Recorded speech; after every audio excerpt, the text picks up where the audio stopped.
Welcome back to the Point of Order on the Cross Border Interviews with Christopher Brown. I am your host, Christopher Brown, and I am pleased and honored to always have our guest host and our person who just loves to come back Wednesday night, Miss Sarah Biggs. Sarah, thank you so much for doing this once again. Thanks for having me once again. How are you? Not too bad. Stampede is in full force. I am exhausted. I am trying to do as many events as possible to take some photos, to get some stories, but it is taking a toll on me. So I am taking tomorrow and I'm just relaxing. For those who are going to be tuning in, 1:15, we are going to be going live with the leader of the People's Party of Canada, Mr. Honorable Maxime Bernier, will be live with us at 1:15 Mountain Standard Time tomorrow. So please check this. If you're listening to this later on, the audio version will be out later next week, but also go check it out. Please highly recommend. It's always fun. Have you, have you seen my popcorn? Your Where's my what? popcorn? Your popcorn? My Yes. A popcorn. lot of people are surprisingly taking interest in this episode for some reason. The Twitter space is all abuzz about Maxime Bernier coming to Calgary, and with everything going on federally with the Conservatives, they don't want to split the vote and have Justin Trudeau win another mandate, and they want Maxime Bernier to get out. So we're going to talk to Maxime Bernier tomorrow about that. So tune in. It will be released later on next week. Just search Maxime Bernier in our list of episodes. But I want to start with the big thing that's happened federally around here, and that is Calgary Stampede. And every single Oh, federal leader has been in this province besides the NDP. We're going to talk about them a little bit later on, but um, traditionally, you see the leaders come into this province and put on their cowboy hats. How do you think the leaders did? How do you think Justin Trudeau and the many campaign stops that the Conservative leadership candidates did? due to work obligations, I have attended a lot of study parties And I'm assuming a since lot last of them week. with some of the Conservative leadership candidates. Some, some.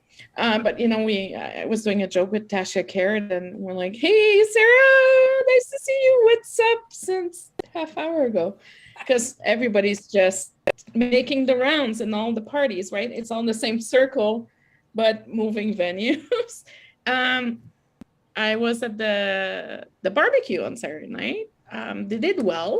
They did extremely well. How many people were there, would Um, you say? was that? How many people were there, do you believe? Would you say there was I probably can't. more than 150? Oh, I would say over 1,000. Oh, wow. Would not The conservative barbecue, yeah, I would say there was at least 1,000 people in there. Um, there was some, some were there, some weren't. Got a chance to talk with Mr. Baber. I got a chance to talk with Mr. Charest's spouse, Michelle. She's a wonderful, wonderful lady. We spoke in French for about half hour. It was a good time. She Then probably enjoyed you know, speaking in French in Alberta. Probably. I know she is bilingual, so she is fluent in both languages, but it yeah. probably was a little bit of a reprieve for her. And she looked at me. She was like, "Your French is so not broken." She was like, "Are you? How long have you been here?" I was like, "Well, 16 years." She was like, "Oh," but it was good to see everybody just talking and being amicable, and it always gets a little clicky once in a while, but it was a good reunion. So it was outside. The conservative barbecue was outside, and it was really nice. I didn't go in the tent, listen to the speeches because some of them I really couldn't care less for. No, I But understand. no, I had a good conversation with Mr. Baber, Mr. Charest. Some of them were more recluded and a little bit more quiet. Um, but it was good. It was Did really, they really punch good. their stamps though? Because at the end of the day, most of these people, most of these candidates know that they've sold their memberships and they're speaking to the party faithful. They're speaking to the people who've already converted. There's no memberships to sell. Was just No, this just punching their stamp to say, "Hey, look, we came to Calgary. We did our due diligence. We spoke with our cowboy hat. Mr. Schrade did not have a cowboy. I think Roman didn't either, if I'm not mistaken. But after that, I'm 90% sure all but one left this province in like a cloud of like cartoonish smoke when like that barbecue was over, they were on the next plane out the next morning to go to Vancouver, go back to Quebec. This was just punching their card at the end of the day, right? It was punching card. You know, Mr. Schreier was not. He was wearing his regular blue suit, his notable blue suit. He didn't have his cowboy hat, and that's fine. I bought my first one this year. It doesn't make you less conservative, or, you know. But it was good. The camaraderie was very collegial. It was nice. It was nice to, there's people I haven't seen since 2006. That came our way and to party with us, and just networking with some conservatives from Toronto, and there's a lot of people that were out of province that came to that barbecue. And the parties, it was it was good. It's just I'm still surprised I have not caught COVID yet, knock on wood, because it was very crowded. I'm very, very surprised. Well, I But want it was to good. dive into this a little bit deeper if we're okay with that, because Yeah. I know we're not going to be talking about the UCP leadership just for transparency Yeah. reasons. Sarah is involved with the campaign, so we're just not going to be talking about that. But I want to talk about the attitude of Calgarians, because I'm assuming you saw this, I saw this, but there was media reports that Justin Trudeau came to this province and was heckled while up in Calgary Skyview. I was at the event. There was one person who was heckled, who was heckling Prime Minister Trudeau while I was there. We did not get that on camera. If we did, we would have uploaded that because we want to make sure we're transparent and all there. But there was a heckler. He did say traitor, traitor, and then his security surprisingly wished him off very quickly. I went to the Calgary. I always get this name of the riding wrong. Calgary. It's not Falcon Ridge. Oh my God. Jazz Raj Hollins, Singh Hollins riding. I can't believe I'm forgetting that right now. It's just south of Calgary Skyview.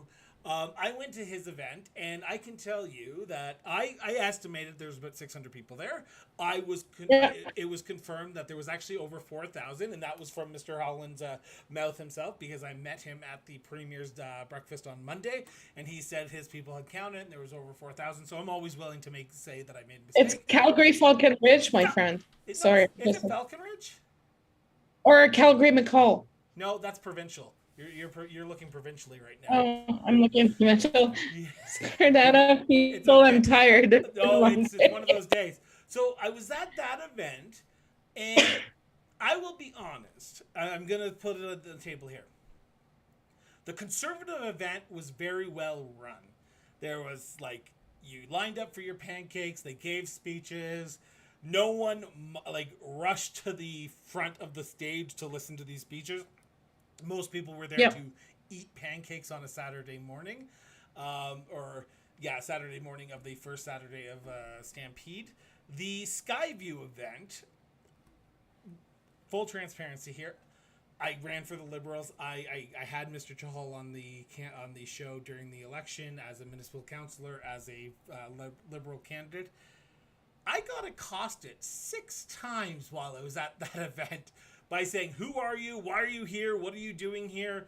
Well, I'm in your riding. I'm here to take photos, and I'm here to cover it. Well, did you register as press? No, because no one told me that I had to register as press. When I was at the Conservative event, like, the Conservatives like, "Hey, come over here, take this photo, take this photo." I was like, okay, unofficial photographer. But I enjoyed myself a lot more at the Conservative event, and that's coming from me because I try to be transparent, I try to be open and honest. Yeah. But do Conservatives just have more fun at Stampede? Is that what it's all about? Because we saw the media releases that Justin Trudeau was mobbed in Skyview. Okay, there was a lot of people at that event. There was not 4,000 people at that event. Anyone could mob the Prime Minister, because when you have a small area, you're going to be packed in and you're going to be wanting a photo. But people were mobbing Pierre Poilievre, with John Charest, but the media just didn't cover that. But it goes back to my original question. Do Conservatives just have more fun at these events, at these Stampede events, because it is in their backyard? Oh, not just at Stampede events. You know, when I was in Ottawa, we always knew how to throw a good party. Um, but you know, I think we're a little bit more lax. I would say a little bit more relaxed. But there's also we need to understand that the political climate we're in right now is not necessarily favorable to the to the prime minister. Apologies, Premier Kenny. Um, and we need to, we need to be cognizant of that. You know, the circle is going to be a little tighter around the liberal leader right now. There were snipers there. Be- There were snipers on the roof of the Genesis Center. First time in my life I've ever seen snipers in person, and it was very shocking, to be honest. yeah. So, like I said, it's a different political environment. Very, very, very different. We cannot, ignore the threats that are being put out there every day. Politicians deal with threats, and it's just plainly horrible. And people just stop. Really, get a life. You go start knitting or something. Keep your heads busy. Like threats are not helping for proper political debate and discussions. But given the environment, given that it's in Alberta right now, and given the events, yeah, security has been pretty tight around the prime minister. Like, and I don't blame them. Our CP is taking extra caution, and I don't blame PMO for being extra cautious as well, right? But if you remember, like 2015, it was not like that. But it's just, in 2015, I remember Trudeau just walking into a bar and grabbing a beer, saying hi to everybody, walking out, and that's it. Um, I think it's a good show of how bad the political discourse is right now in the country and how divided we are. Because there are people out there making threats, and unfortunately, they need to take bigger actions. The reason I say this, and the reason I opened up with the transparency part, is because I'm going to talk a little bit about the Premier's pancake breakfast on Monday.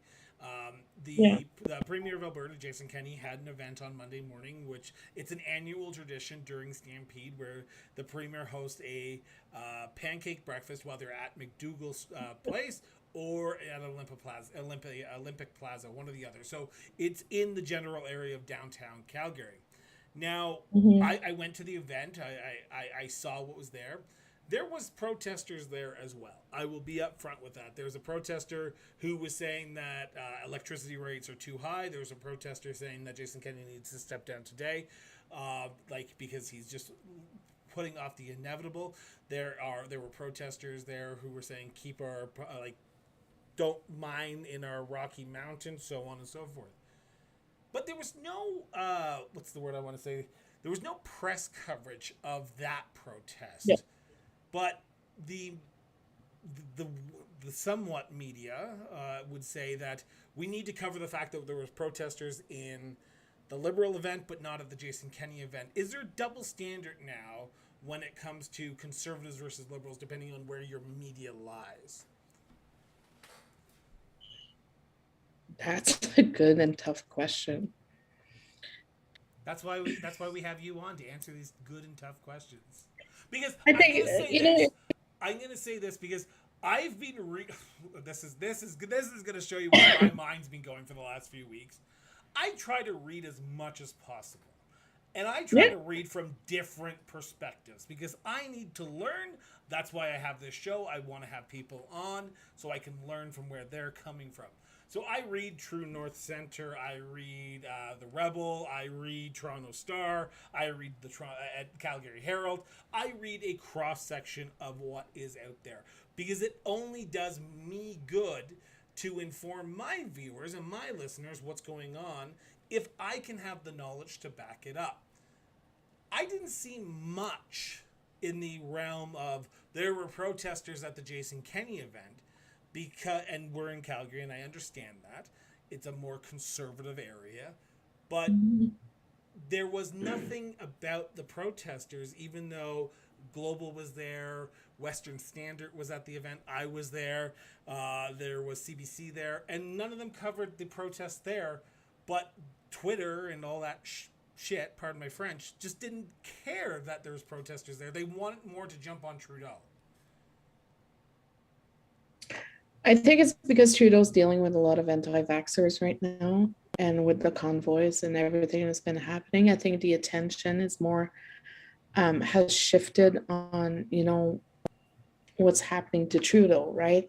Um, we have a lame duck premier right now, so he is, in someone caretaking mode, and he will be gone by October 6th. But it all depends on what kind of protesters you're getting, right? Of course, if you're getting like Trudeau, who's pro, mandates, vaccine, he really tried to do his best. A lot of people disagree with him, and we had events of quite national, they were national events. And I think that makes better media than somebody that goes says, "Hey, please don't go mine in my mountain." Yeah. Well, and I agree with you. I got to the premier's event about 7 o'clock when it was supposed to start. I think I got there about 6:30 because I'm always one of those people. You arrive a half hour early just in case you miss the good stuff, right? And there was a guy yelling "traitor" at Jason Kenney, or yelling at the mainstream media, as he put it, and saying, "Why aren't you covering him being here?" So on and so forth. And understandable, people have the right to protest peacefully as long as they don't hurt anyone. I don't give two craps. I want both sides of the story, right? If you're gonna say that there was protesters at Trudeau's event, you better well damn say there was protesters at the premier's event. Now, I will say this: there was not one protester that I heard or saw at the Calgary, whatever you call it. I want to say Confederation, but it's not that. It's going to bother me for the next one. Mr. Raj Holland Singh, his campaign event on Saturday, there was no protesters there. So there was no protesters with Pierre Poilievre. It was a civil event, and I'm not sure if that was well known or widely spoke about, because I and Global were the only two people in attendance at that event, just to put that out there. It's, anti-vaxxers and Trudeau's a conspiracy theorist is sexier. It's Calgary Forest Lawn, by the way. Forest Lawn, there you go. Sorry, I was looking it up.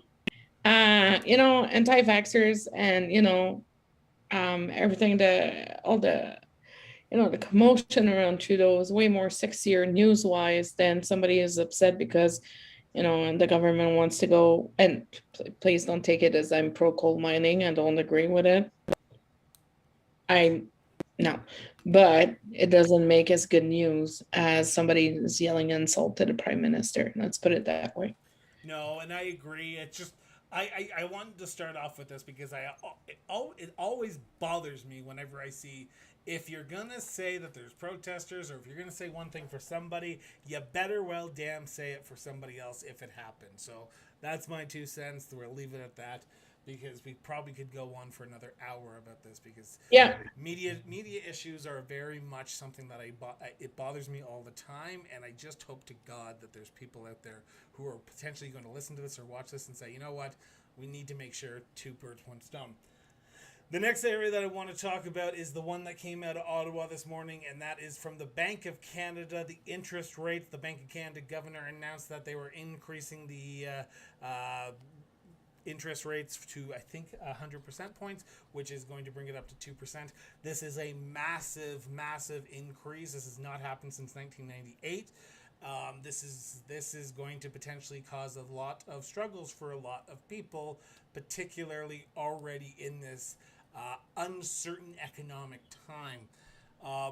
Is this a big story that people should be watching, or is it a story that was foreseeable coming with everything that was going on with our interest rates so high and our inflation going up through the roof? My banker called me last week. She was like, "Hey, Sarah, one mortgage I have fixed, the other mortgage, because I have 2 properties. The second mortgage is on a variable." She was like, "Do you want to lock in at 5.5%?" 75 or something. I was like, why? Why? I was like, even with the increase, I'm not going to pay as much on a variable, but it does make a difference. Like my mortgage on, sorry, that piece of property is fairly, small. I'm not going to feel it that much. But people that I would say that there's a lot of people, during the boom or during the bubble overextended themselves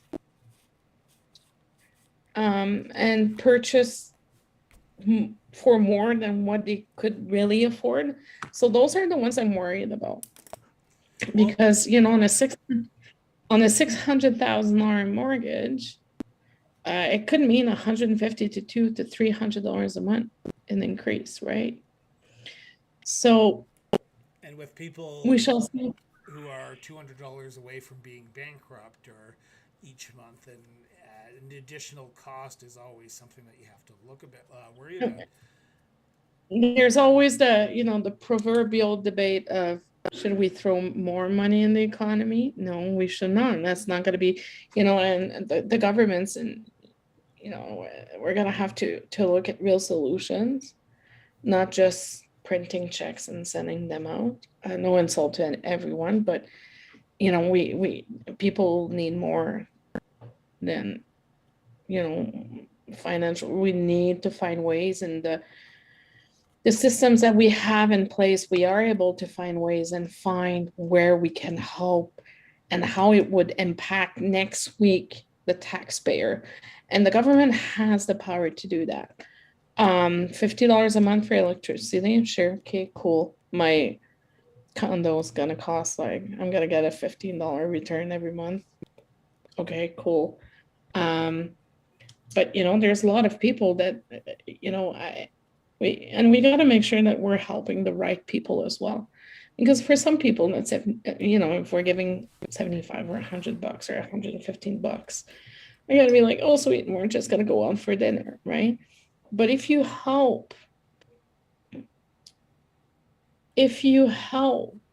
where people need the most help in a meaningful way, that's where you're going to have a bigger impact. Because at the end of the day,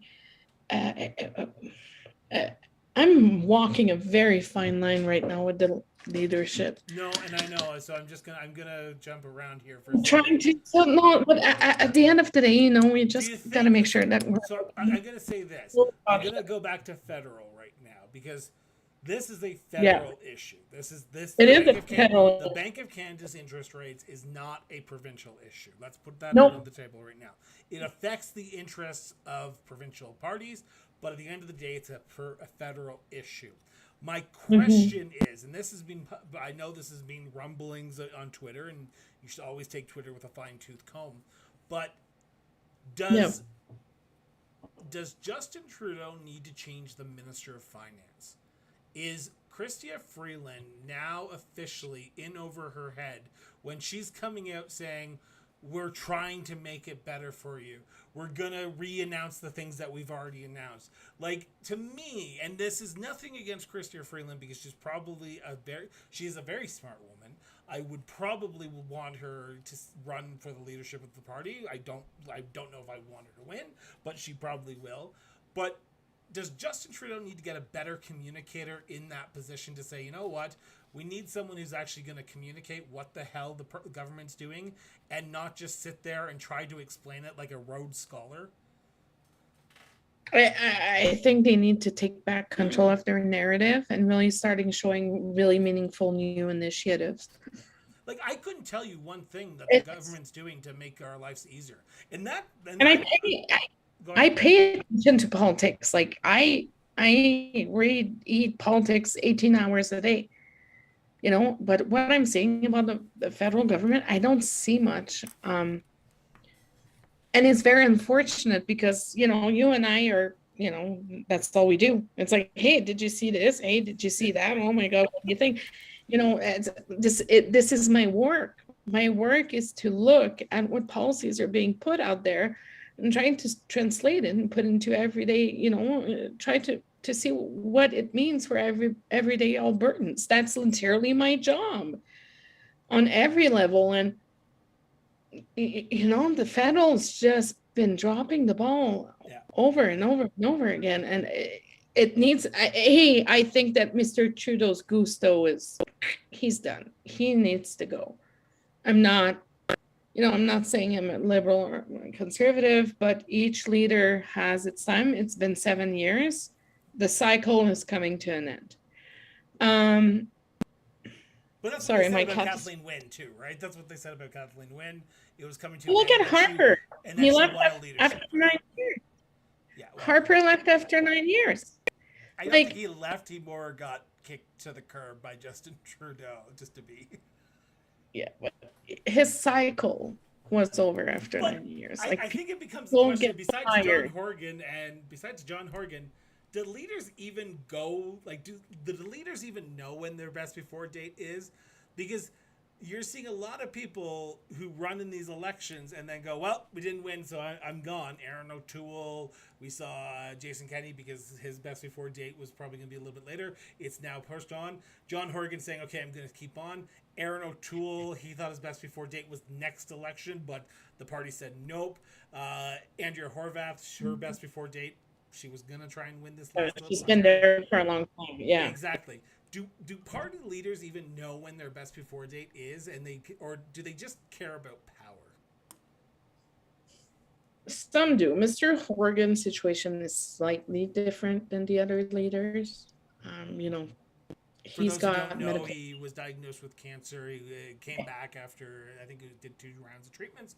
I feel bad for him. He did say that this has nothing to do with that. I'm not saying that it does or it would, but I'm saying it takes a toll on you, right? And it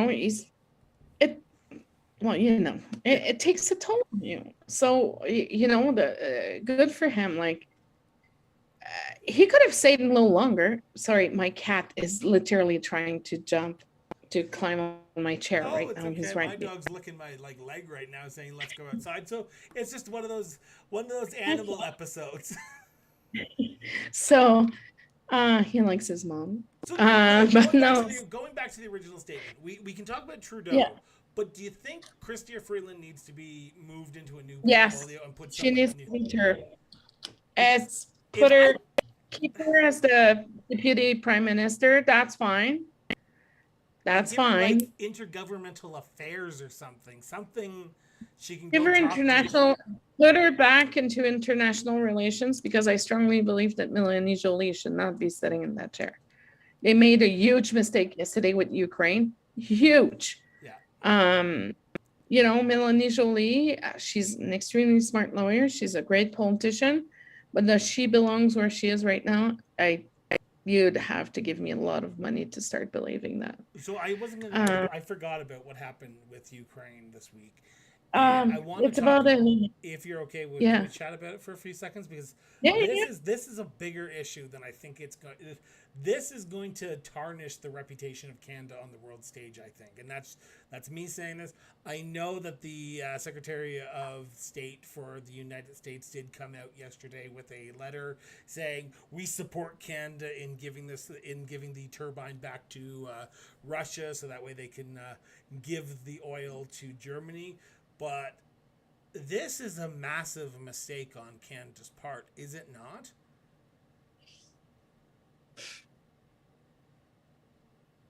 And I say that with all due respect, because I'm no foreign affairs expert.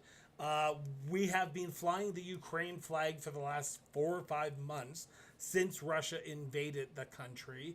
And now we are supposed to sit here and go, okay, we don't like Russia, but we're going to give Russia back what it wants, so that way Russia can supply oil and gas to Europe, and you turn around and use that money towards the war in Ukraine. Yeah, but see, it's not even the fucking problem right now.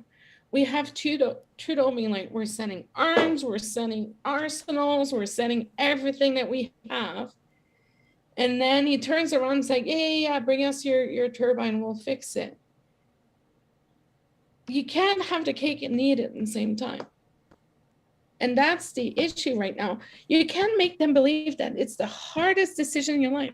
I'm going to compare it to Mr. Kenney's article this week saying He just wanted a normal life. He really just wanted to, he didn't really want to have that jump. Sorry. But, when it's his goodbye exit interview, right? Poor me, pity party kind of Twitter tatter. But to go back to Trudeau, like, say that it's a difficult decision as much as you want. At the end of the day, it's full of poop and it stinks. And I'm wondering who made the final call. But because, we know that Ukraine is weaponizing their national resources to leverage their war in Ukraine. We know that Germany is going to have to rely on coal next winter to heat their houses. I'm going to have families impacted by that in Europe. But, really giving them that, it's either, in this particular case, it's either you're in or you're out. You can't be in the middle and be like, no, that's okay, we'll fix it for you, no problem. Just don't tell too many people. Like, it's like working for cash, right? It has the same implications. It's like under the table, and it's like, yeah. I agree wholeheartedly. And an exemption of 2 years, like, they're full of poop. I'm sorry. It's Joel bullshit. Lee has not been out in front of the cameras this entire last 4 days. It's been Trudeau been wearing this. I don't know if this is over the head for Melanie, or the Minister of Foreign Affairs, but if this is what their foreign policy now looks like, dear God, I don't want it to ever look like this ever again. Jesus takes a wheel. Pretty much. The last topic I want to talk about here before we start wrapping up is the federal party that has not been really doing much lately, and I'm not sure if it's because we're in Alberta or if it's because the Conservatives with solar panels or the orange ones. Which one? Let's talk about both of them for a few minutes here, if you don't mind, because there's a leadership race coming up for the Green parties, and we'll talk about that in a few seconds. But I want to talk about the NDP. Jagmeet Singh has been MIA on the federal scene. He has been putting out his tweets. He has been doing his Burnaby rotations in Surrey and all that. But he has not been making that much rounds when it comes to federal policies. And the summer barbecue circuit is when you get out and you go talk to people. What the hell is going on with the NDP right now federally? Am I missing it, or is it just something that people aren't even caring about anymore?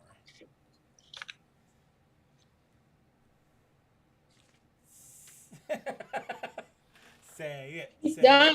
He needs to go. He needs to go. We need a revamp of our leaders. That's what I say.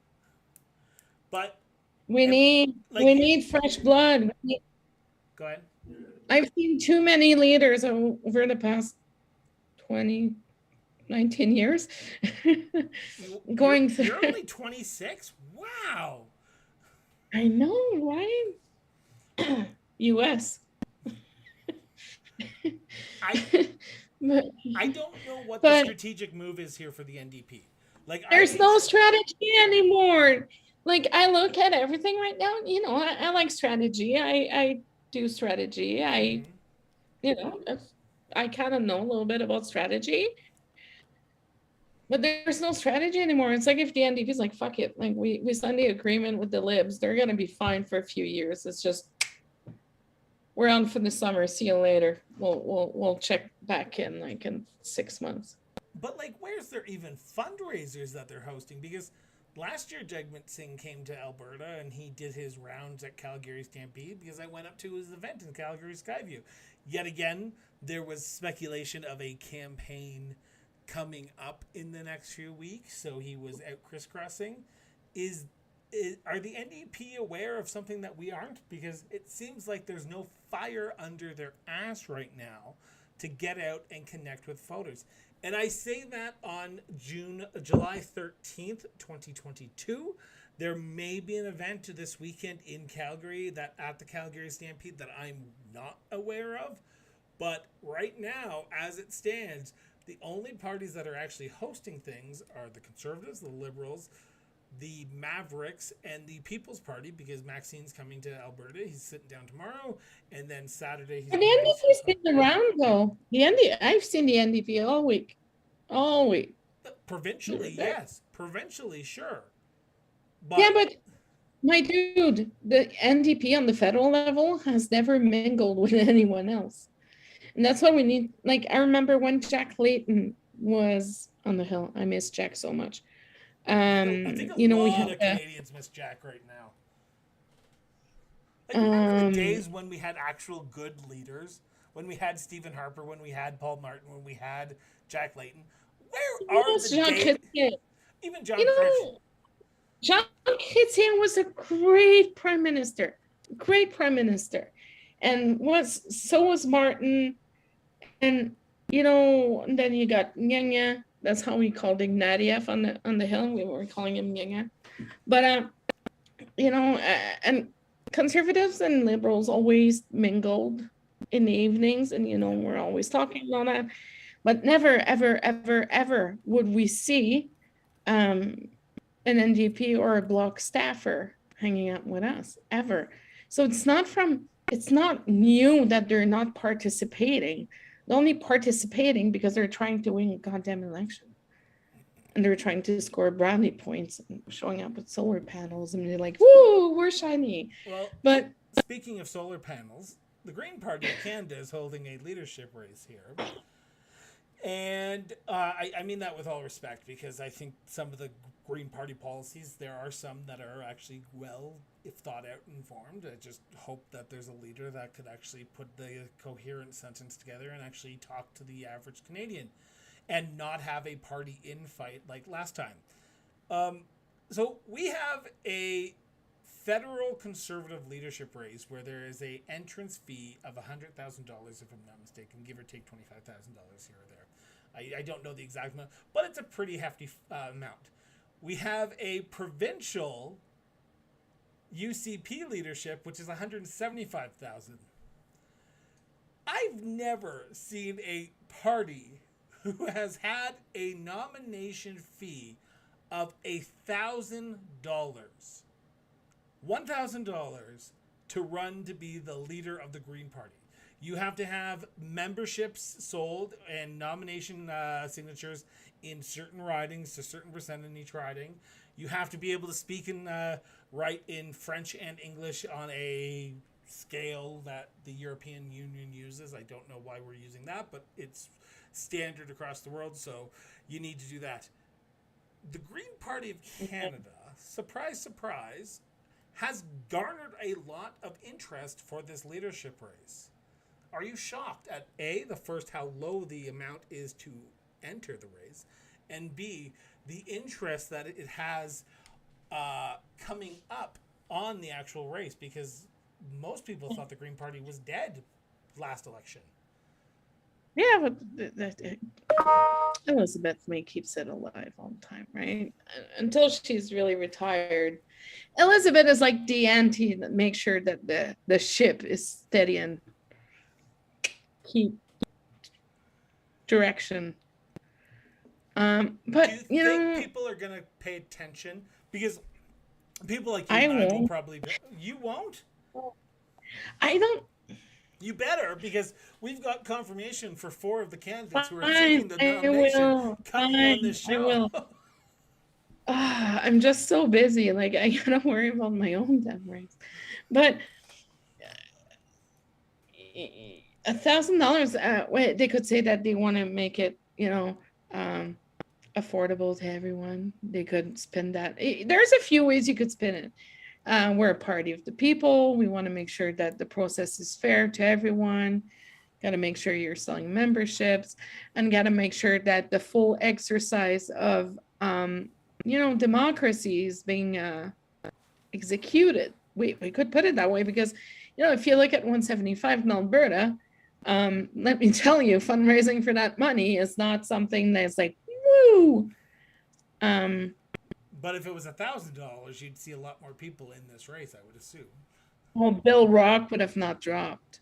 I was a little sad that Mr. Rockjaw. I Mm-hmm. like I like Mr. But going Rock. He back to was the Green bringing Party, because Chinese wall. yeah, Uh, Chinese. So it's you know what they do have a people are race. people Good for paying them. attention to the Green Party right now? Because I see the Oh. Twitter and I'm not seeing a lot of chatter going on. And It's Annabelle one thing Kuttner, electing a leader. go ahead. It's one thing electing a leader, but it's another thing getting a leader elected in an election. They're two different things and two very different strategies. And it applies to every single level of government. You know, you can have the great leader. You're like, yeah, let's do this. And then you're like, oh shit. Well, you know, the rest of the people won't be voting for them.